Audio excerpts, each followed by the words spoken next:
ما اعرفش، قولي لي انت. هنا الفركشه كتير يعني من غير ما ادي تفاصيل. صدقيني هو نوز في المجال التمثيل.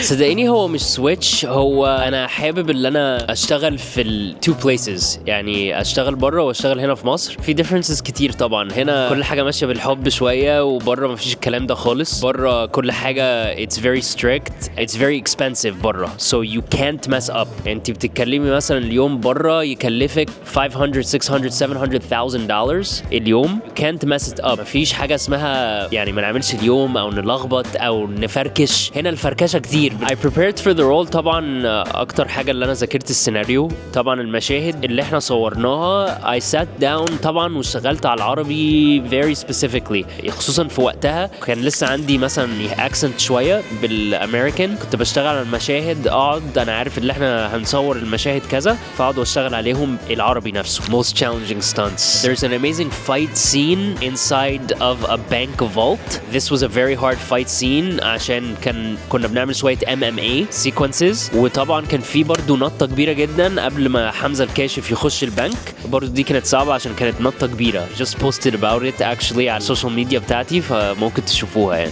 ما اعرفش، قولي لي انت. قولي لي انت بقى.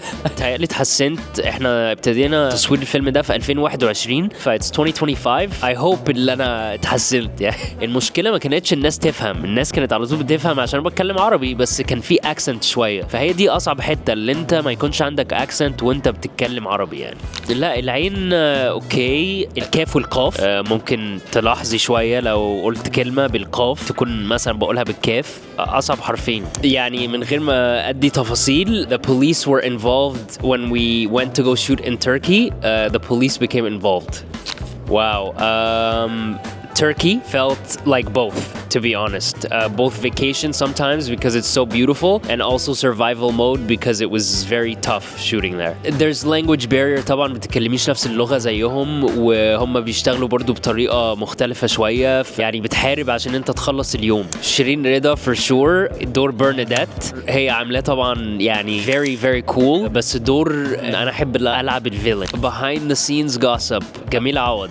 Unexpected comedian كريم سرور. صدقني هو نوز في المجال التمثيل على طول بتلعب في حكاية الأنون. أتمنى إن كمل شغل في مصر. I would love to do a project every 2 years here in Egypt. وكمان طبعا I have a couple of movies coming out in Hollywood. يعني what I can say is I'm working on a biopic right now. So I'm playing a real person and he was in the entertainment world يعني. بس بحضر الفيلم ده وبحضر لفيلم تاني برضو، فيلم سياسي American Politics.